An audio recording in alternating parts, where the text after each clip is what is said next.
Hi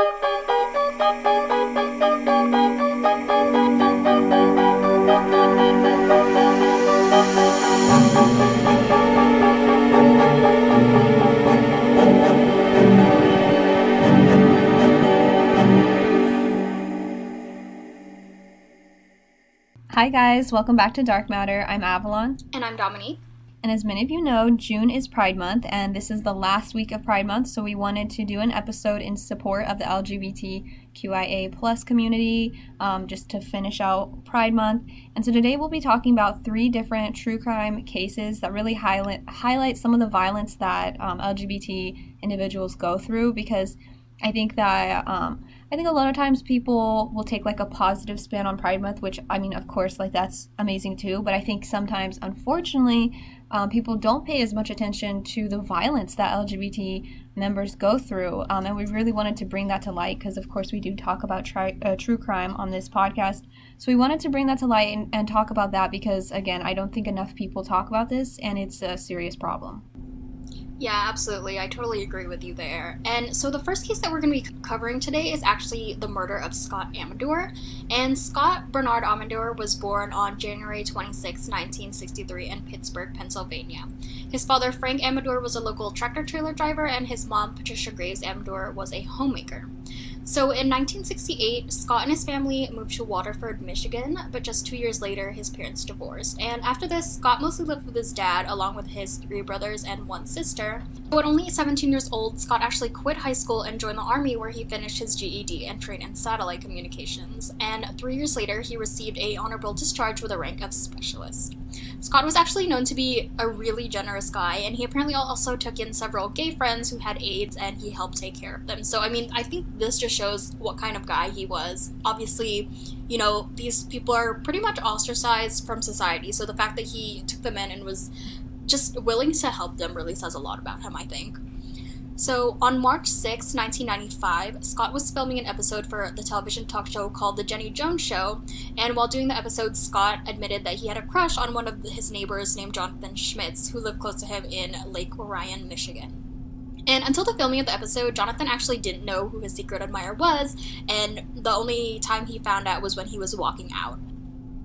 So during the episode, the host, Jenny Jones, encouraged Scott to share his fantasies about Jonathan, after which Jonathan then came on stage. Right, so my understanding of this situation was basically Jonathan was told, like, oh, you have a secret admirer, and he didn't, like, I think he had a suspicion about it, but he didn't know who it was, but he for sure did not think it was a man. So that's just to, like, set it up. Like, he was expecting a female when he came out. So that's pretty much all he knew. One thing I do wonder also is about Scott himself, whether he knew that Jonathan didn't know. You know what I mean? Like, I mean, I guess he probably thought he didn't know.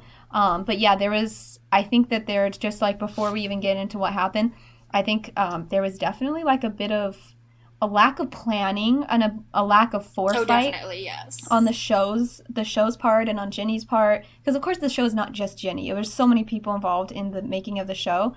But I think that that's something I noticed is, like, I don't know how much they really thought this through. But, of course, nobody would have predicted what actually happened. Right. And something to note, too, is that the Jenny Jones Show was pretty much known for these, like, surprise attacks on their guests. I feel like that's what their show was kind of known for a lot of this drama confrontation type of events on their TV show. Right, so kind of like what is that called? Not Morrissey. Morrissey's the singer from the Smiths. the Maury show. Yeah, kind of like that kind of vibe where like it's like the shock factor. But it's just funny because I guess like with all of those shows, I always assume it's all fake, but this one was clearly not fake, and you'll see why. So Scott was on stage with a mutual friend of theirs named Donna. So Jonathan and Scott both knew Donna. And when Jonathan comes out, he gives Donna a hug and a kiss on the cheek, and he assumes that she's his secret admirer. So like I said, he was expecting a woman because he was told you have a secret admirer. His mind didn't automatically go to a man. And so he reaches out his arm to Scott, like I guess to shake his hand, but Scott pulls him into a hug. And it was very awkward because obviously, I mean, I don't know what exactly was going through Jonathan's mind, but he was probably like, what the hell's going on? Like, I was just shaking your hand. I thought, like, he might have been like, why are you even here? Just kind of confused. Oh yeah. He's probably like, I don't know what's happening. He probably doesn't know what's happening. Yeah, he probably is like completely confused. And then Jenny goes on to reveal that Scott was actually his secret admirer. It was not Donna. And then they play a clip back of what Scott was just revealing about his fantasies, about Jonathan. So they play that back in front of Jonathan. And after this, you can see Jonathan covering his face with his hands, and he looked pretty uncomfortable. And he laughs and he says he's flattered, but that he's completely heterosexual. So I think the way it ended off was pretty much like, he was like uncomfortable, but he was flattered, and he's like, thanks, but no thanks, kind of, is like the way it left off as far as the viewer saw. Yeah. And I think it's interesting to see, like, if the clip actually was never aired, obviously because of what happened, Right. but you can find the clip on YouTube now, and we both watched it, and I have to say, I'm very uncomfortable the way that she kind of keeps goading Scott to talk about his fantasies, like, I feel like that's all she's focusing on, like, oh, tell us what you have fantasized about Jonathan. She's definitely egging them on, which makes me very uncomfortable as a viewer. Yeah, I think that's a very good point, that it's uncomfortable just for anyone. Like, it's not like the situation, like, let alone what the situation was when, like, these people obviously have different sexualities, and you're making them like kind of talk about each other in that way. It's just like, just in general, that's just like a kind of like uncomfortable and weird thing to do. I mean, I know shows like, there's different shows, like whatever, people are into different things, but I just can't imagine like talking about that stuff in front of people, like, having Scott talk about it, and then also having someone talk about that in regards to you in front of a whole audience. I'm like, I just can't imagine how uncomfortable that was for literally everyone involved. And of course, I'm not dismissing what ended up happening. I'm not saying anything was okay, because it was awful. What ended up happening was so wrong. But it was just very, like you said, it was just like she was like milking the situation, and it was just like uncomfortable. It's like, dude, stop. Yeah, and I mean, it's interesting to note too that Jonathan did have a history of mental illness, and he was not publicly or privately gay. So, that goes to question, again, like, the fact that Jenny Jones is obviously using this delicate situation to, gain viewers and for the drama factor of it. So, I guess it leads to the question of how much responsibility is put on the show, how much are they culpable for what actually happened. Yeah, because I think that's definitely something to consider, that, like, as far as I know from Jonathan's life, there was no reason to think he was gay. I don't think he had a history of dating men or dating anyone other than women. I'm not really sure. But there was no reason to assume he was gay. So the reason I bring that up is that it kind of feels like the vibe I get is that, or was that Jenny Jones knew he wasn't gay, and she knew that obviously that Scott was gay, and that he had a crush on this man who it was always going to be an unrequited love, like, no matter what, because, I mean, he was just, like, not the gender that man was interested in. And so it almost feels like, even though obviously Jonathan felt like he was the butt of the joke, because he felt like this gay man was hitting on him, which is like, I'll never understand why that's like offensive to people. I find it flattering. Like, people have asked me if I was gay before, like, women have hit me, and I'm like, I'm not offended by that at all. It's I'm not flattered, an insult, you know what I to mean? be accused of being It's gay, not, but yeah. for real. But I know certain men will take it that way. But anyways, it almost, like, I know Jonathan, what I was saying is, I know Jonathan felt like he was the butt of the joke, but in a way I feel like Scott was the butt of the joke, because what did Jenny Jones really think was going to happen? Unless she was completely misled to believe that Jonathan was actually gay. If they told her Jonathan was gay, then that's literally a different situation. But yeah, I don't think, from everything I could find, there was no reason to think he was gay, and nobody said that he was gay. So what was she expecting was going to happen? And, like, even on Scott's part, I feel like maybe he didn't, like, he wasn't thinking about this, like, super, like, rationally, or maybe he had reason to believe he was gay, but, like, I don't know what Scott was expecting to happen, but that totally falls on Ginny to, like, why did she think that was an appropriate thing to do? Because no matter what happens, Scott's going to get his heart broken. And why is that funny? Why is that something that you want to encourage and happen, not even just happen, but happen in front of potentially millions of viewers is what, because like she had tons of viewers. It was a very successful show. So I'm like, basically you're choosing to embarrass a gay man and like profess his love and his like deepest desires for this straight man who's never going to want him in front of millions of people. Why was that a good idea to anyone? That's like so wrong in my mind.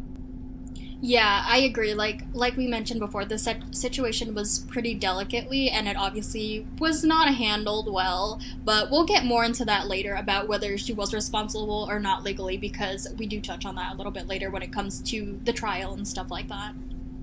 So after the filming of the show, they all three, meaning Donna, Jonathan, and Scott, all go back home to Michigan. And at first, everything seems fine. Like they all kind of move on, and it doesn't seem that any damage has, pretty much come from this filming this TV show. But however, 3 days later, Jonathan found a suggestive note at his home, and I actually found conflicting sources that say that the note was from Scott, and others saying that Jonathan just assumed it was Scott. And I can confirm this, but I think it is generally assumed that Scott did write that to him. But according to an article from the New York Times, after finding this note, Jonathan actually bought a shotgun and ammunition, went to Scott's home, and shot him twice in the chest. And after shooting Scott, Jonathan actually called 911 and confessed to killing him. Right, and so after all of this happened, Jonathan entered a plea deal of not guilty during trial and basically tried to use the LGBTQ plus panic defense. And if you don't know what that is, you might have heard of it as referred to as the gay panic defense. That's what it used to be called. And I've like learned all this history about it. I still called it the gay panic defense even like a few days ago. And then it kind of changed to the gay and trans panic defense, and now to be more inclusive, it's called the LGBTQ plus panic defense, because obviously there's people who are not gay and not trans who are but also not straight that have been affected by these kind of hate crimes. So yeah, I'll probably just be calling it the LGBT panic defense just because it's a less of a mouthful, but I just wanted to acknowledge that the new term, the updated term that, again, I was not even aware of, is LGBTQ plus panic defense. But if you've never heard of that before, it's pretty much a defense it's like a legal strategy in which the defendant claims that they acted in a state of violent temporary insanity, committing assault or murder because of unwanted same-sex sexual advances. So it's obviously bullshit. It's a ridiculous defense, and it's honestly astonishing and horrifying that it still even exists. It makes me so mad that it even exists, just because you're pretty much saying that, someone's life matters less because they're gay. That's pretty much all it's saying, or because they're not straight.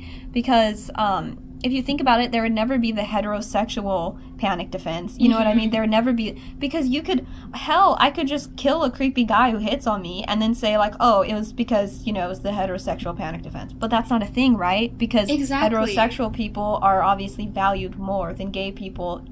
Like literally in the eyes of the law, like straight people are valued more than non-straight people or trans people, and that's just proof of it. It's literally it's literally a defense that says if you're gay, your life doesn't matter the same amount as a straight person's life, and I think it boils my blood. It is such bullshit. Yeah, and going back to what you said about like there's no heterosexual panic defense. Come to think of it, like, women get hit on all the time by men who, it's like unwanted attention. Yeah, and women don't go all crazy and start, like, shooting them. So the fact that men, or even, anyone who claims this, can say, like, oh, well, I just got so flustered, I panicked, and then I just ended up killing them, is just completely ridiculous to me. Like, do you hear how ridiculous that sounds? There's no way, if you replace the word LGBTQ with any other word, that defense does not make sense. That is such a good point. Like, it's such bullshit, and it's honestly just like legalizing homophobia is the way I see it, and transphobia, and it just makes me so mad because it's like, I know for a fact that people have used this even when there wasn't an unwanted advance. Which, first of all, let me just say this. Even if there was an unwanted advance, you can reject them. No shit. That's not an excuse for murder or assault. But even in that case, it's not an excuse. But I know there's cases where there was not even an unwanted advance. The person just read it that way. Because honestly, I think it comes back to like toxic masculinity. Agree, yeah. That, if a guy looks at them the wrong way, they're like, oh, he's a gay guy, he's hitting on me. And I know there's been cases where they just kind of read it as, he was hitting on him, or maybe he was like, because I think of an advance as like they made a move, yeah. You know what I mean? But even if they're just saying something that they were cute or something like that, I don't even think of that as like a physical advance, you know what I'm saying?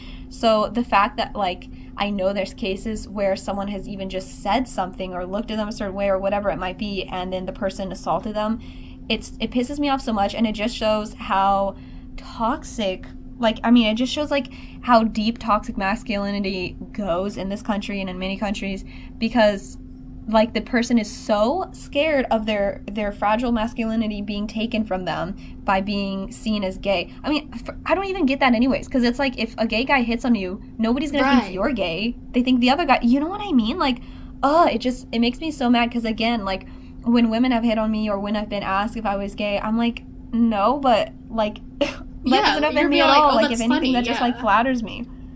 Yeah, exactly. It's like I have nothing to show for, you know what I mean? It's like, oh no, that's not me, but like and sometimes when people ask that, they'll be like, oh my god, I'm so sorry, and I'm like, why would you be sorry? I'm not offended at all. There's nothing to be sorry about. So I just can't imagine. Also, like, I mean, I'm not a man, and I know it's different being a man, but still, I just can't imagine, because I know guys that are like that too, you know what I mean? That are just secure in their masculinity and secure in who they are as a person, and they don't feel the need to retaliate with literal violence or murder because somebody looks at them the wrong way or somebody hits on them or compliments them. It's just, oh god, like, it just makes me so mad. Could go on about it all day. And it definitely shouldn't be a defense. Like, some person hit on me, I got mad, so therefore I killed him. Like, what on earth? What kind of defense is that? It's so stupid. But basically, like, the idea behind the defense that, the lawyers at least, like, try to use is that they'll say, like, the defendant may allege that they found the same-sex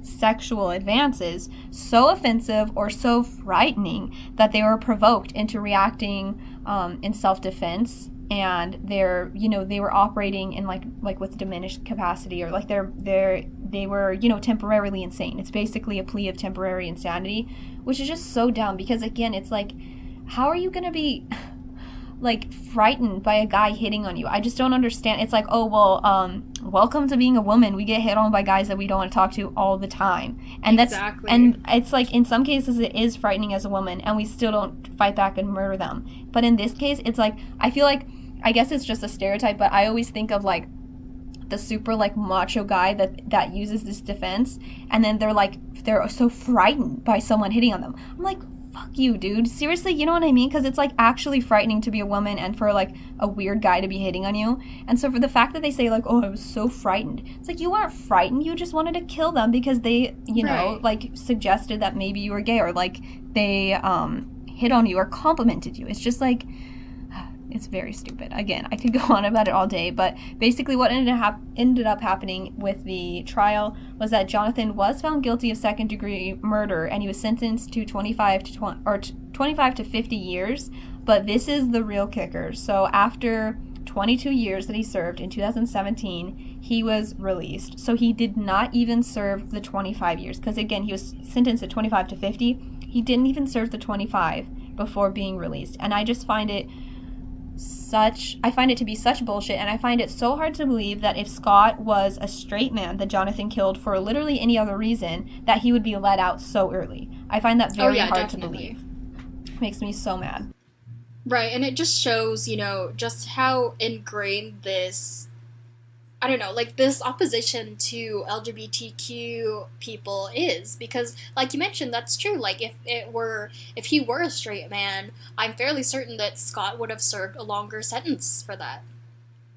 Yeah, exactly. If he was just like a random guy. But the fact that he was gay, like I feel like the thing that really pisses me off is that people somehow feel like they can sympathize with Jonathan, because they're like, oh yeah, like a gay guy was hitting on him, what were you expecting? You know what I mean? Like, oh, I don't know, politely decline his advance like a normal human. No, yeah, exactly. And I feel like it's complete bullshit to say, oh, I'm scared because he made an advance towards me. Like, no, you didn't. You just felt aggressive towards him. You didn't like the fact that he was hitting on you, so you decided to retaliate. That had nothing to do with fear and defending yourself. It's literally, like I said, it's literally just legalized homophobia. It's just a way of rationalizing homophobia, and it's what's really it's irrational. Homophobia is irrational, so to rationalize it is just bullshit. And it's basically saying, your hatred of gay people and trans people and anyone who's not straight is justified and it's right, and here's the law to back it up. You know what I mean? And so it just makes me really mad. We definitely need to get rid of the LGBT panic defense. It's just insane to me that it even exists today, now. Yeah, and unfortunately, another thing that happened in this case is that in 1999, the Amador family actually sued the Jenny Jones Show, and the jury actually awarded them about $29 million. However, in 2009, the Michigan Court of Appeals overturned that award, and to this day, they still have not heard the Amador's appeal of that ruling, which is completely ridiculous because, like we mentioned before, I think it is easy to, it's very apparent that Jenny Jones was using them for viewership and for entertainment in a case that should have been handled delicately. And there is an argument, I totally understand, that, Scott did voluntarily go on the show himself, no one forced him to do it. And, again, obviously, yes, Scott did make that decision himself, and he knew what he was going to do, absolutely. But I do think that the Jenny Jones Show is still culpable because, they were very blatantly exploiting the situation. So I think that they definitely deserve that money, and the fact that they got that taken away from them is definitely just another blow to this whole situation. Yeah, it really is. And I know when you said that they were awarded $29 million, the first thing my mind went to was did they sue them just to get money? Were they using their son's death as this excuse? But then I started thinking about it, and it's maybe not. Maybe they were trying to I don't know how Scott's family was, but just to give them the benefit of the doubt, I'm thinking what I would do in that situation. Maybe they were suing to show, just to show the world and to show the Jenny Jones Show and the network that it was a part of, that they were culpable in this. Like you said, that this was a very delicate situation and they handled it.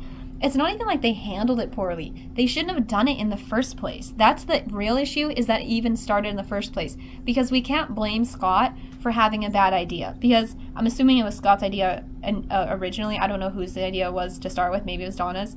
But, I mean, to go on the show. To go on the show, right. And, because I think we can all say objectively the entire idea was a bad idea. No matter who thought of it, and I'm assuming it was Scott, it was a bad idea. But we can't blame Scott and say that he was deserving of murder for having a bad idea. Oh, absolutely because not. Yeah. when a show brings or takes something to air and they make a whole episode on it, there's so much planning that goes into that. There's so much time in advance to decide whether this is something they want to do or not. And like I said, planning planning out how they're going to react to it, who they're going to bring out first, and all of that. And they went through all of that. They went through getting everyone on board with it. And they still, at the end of all that, decided, yes, this is a good idea. We're going to go through with this. And I truly do believe they're like you said, they're somewhat responsible for this, because somebody somewhere should have said, why the hell are you doing this? And this is not a good idea. It's not going to end well. Again, of course, nobody was thinking it was going to end in murder. I'm not saying that. Of course, nobody thought that was going to happen, because I'm sure they wouldn't have done it in that case. I know they wouldn't have. But they should have at least had a little foresight to say, just being, fair to everyone. That's embarrassing for Jonathan. That's embarrassing for Scott. That's awkward for Donna. It's a weird situation, and they shouldn't have done it. They shouldn't have let it happen. And it's, again, not Scott's fault at all, but I really do think a lot of the responsibility falls on the show. Right, and I think, the jury during the trial, when they were awarded the money originally, I think the main argument was, if they hadn't gone on the show, this situation most likely never would have happened. And that's very true. If they hadn't gone on this, who's to say that, Jonathan would have become so aggressive, or that the situation would have played out, and of course there's no way to know that, what would have actually happened. There's no way to foresee that. But another thing too that they mentioned was the shock tactics, like we mentioned before, and that's very true. There was, even if they decided to go through with this, there was most definitely a better way this could have been done. They were obviously going for the tactic that would bring the most shock to both the participant, to Jonathan, and to the audience as well. So, like we mentioned, while it certainly isn't entirely their fault, I think it's safe to say that they definitely played a part in it. Yeah, agreed, for sure. It's definitely like one of those situations where you can go back and forth about it, and like you said, there's no way of really knowing whether Jonathan would have lashed out in this way or not. My instinct is to say he wouldn't have, because I think part of the reason that he was so angry was that it was going to be aired in front of millions of people, and it already happened in front of an audience. So I feel like would he have lashed out to that degree? Probably not. My instinct is to say I don't think he would have ever hurt Scott in that way, but I don't know. Maybe he had a history of mental illness, and it didn't. Like, I don't know, I feel like it didn't take that much for him to be set off. So, like, who knows if that could have happened or not. We could go back and forth all day. We'll never know. But at the end of the day, I definitely hold the show very right. responsible. And like you mentioned before, we definitely have to, fight to make this defense just inadequate. Basically we have to say, like, this is not okay and this is not an acceptable defense in trial.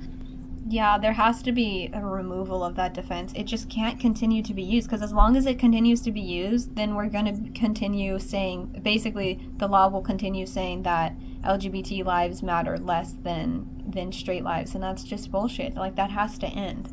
Right, yeah. So, transitioning to the next two cases we're going to be talking about, this also involves hate crimes against the LGBTQIA plus community, but these cases are a lot more recent, actually, and a lot more relevant to now, actually. So the next two cases we'll be talking about are about two Black transgender women who were killed within a 24-hour time period, and all this actually went on while the Black Lives Matter protests are happening all around the country right now. And we briefly touched on this in our last episode about the Black Lives Matter, but today we're really going to dive deeper into the deaths of these women. Right, so the first one we want to talk about is Dominique Remy Fells. She was said to be a happy, loving person. It was said that she always had a smile on her face and always wanted to spread love, and she was very close to her mother. And friends of hers actually said that Dominique was making plans to go back to school to be a fashion designer. And from the pictures I've seen of her, she seemed like such a fun person, like the way she dressed, and she was just really beautiful. And yeah, from all the accounts, she seemed like, honestly, somebody that I would have wanted to be friends with. And Dominique was only 27 years old at the time of her murder.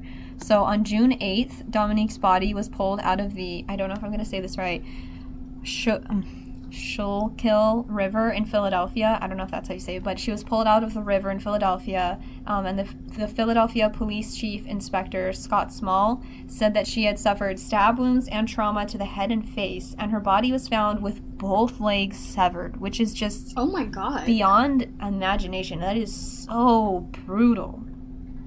Do they know how her legs were severed, or had they not released that information yet? I don't know. I didn't really find anything on that, but since she had stab wounds, I'm assuming it was like a knife, I guess. I don't know if that happened post-mortem or if she was...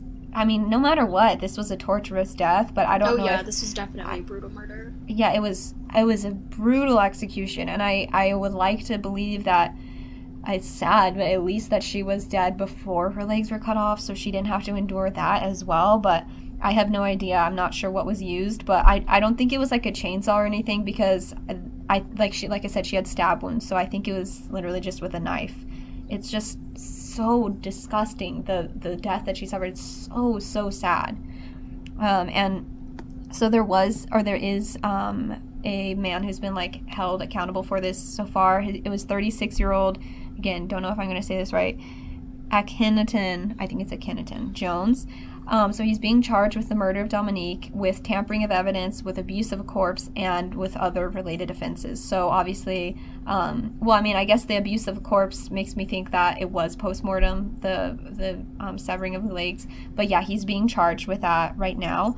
But police are still looking for her murderer. So like, obviously he's being charged, but if there's anything if you happen to be in the Philly area or know anyone who is, you can call the Philadelphia Police Department's tip line or directly contact the homicide unit, and we'll have those numbers in the episode description as well as on our website, just in case you want to, again, if you just happen to be in the Philly area, if you know anything about it, anything like that, tips are always helpful. So definitely, like, if Or if you know anyone in the Philly area too, definitely let them know, because of course this man is being reprimanded for this murder, but it doesn't mean that that's the whole picture. And, you know, tips also can help with the case. Even if he is 100% the murderer, it can help with, you know, with the case later on. So again, if you know anything, if you know anyone who knows anything, if you know anyone in Philly, anything like that, definitely hit up the tip line.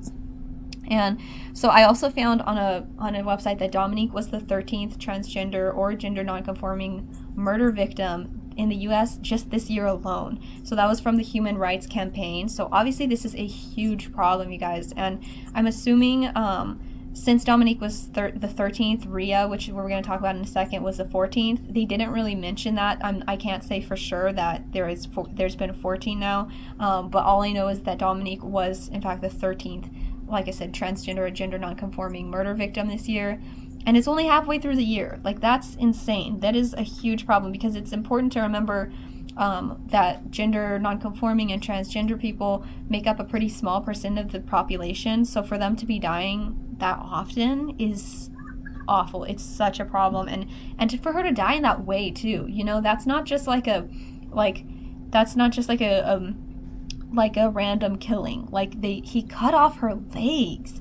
Yeah, he cut off her fucking legs. Like, who does that? Like, that's so awful. And I don't know what the circumstances were leading up to her murder, and I want to hear more about that in the future, because maybe he's going to end up using the LGBT panic defense like we talked about, you know. Just the fact that he cut off her legs is just so disgusting to me. But yeah, I think this is a huge issue that unfortunately people just don't talk about that often. Right, like you mentioned, LGBTQ plus the entire community is definitely disproportionately at risk compared to, you know, the population numbers, because like you said, they make up such a small part of it, but they are disproportionately the ones who end up missing or murdered and, you know, stuff like that. So moving on to Rhea Milton, Rhea was said to be a really joyful person by those around her. She was actually 25 years old, and according to the LGBTQ plus advocacy group, the Human Rights Campaign, Rhea worked as a home health aide and attended the University of Cincinnati. And Rhea was killed after being shot several times in Liberty Township, Ohio on Tuesday, June 9th, which was literally just one day after Dominique's body was found. According to investigators, 3 people lured her to Liberty Township Park to rob her and take her car. And the 3 people involved were 25-year-old Tyree Jeffrey Cross, 18-year-old Caleb Marshall Tucson, and a 14-year-old girl whose identity obviously has not been disclosed because she is a minor. So Caleb and the 14-year-old girl have both been arrested, and Caleb is facing charges of aggravated robbery and murder, and the 14-year-old girl is facing charges of complicity to aggravated robbery, complicity to murder, and tampering with evidence. That's interesting. I didn't know about the 14-year-old girl, and I just wonder what the circumstances were, because my mind automatically goes to, like, was she just there because Caleb was, like, her older brother or something? Or, like, Actually, I'll get right into that. So I think you'll be really surprised. Sorry, okay. Yeah, go So ahead. the last person who was involved, Tyree Cross, is still on the run, and there's a warrant out for his arrest on charges of robbery, complicity to murder, complicity to aggravated robbery, as well as unlawful sexual conduct with a minor, which I'm assuming, again, is the 14-year-old girl. And I think that might answer your question. So wait, Tyree Cross is the one he hasn't been arrested, but Caleb... he has not been arrested. And the Caleb, the 18-year-old, has been arrested. Yes, so Tyree is the one who is the only one who has charges of unlawful sexual conduct brought against him with a minor. So again, I'm assuming that he is the one involved with a 14-year-old girl and not Caleb. Well, that just sucks to me that she was...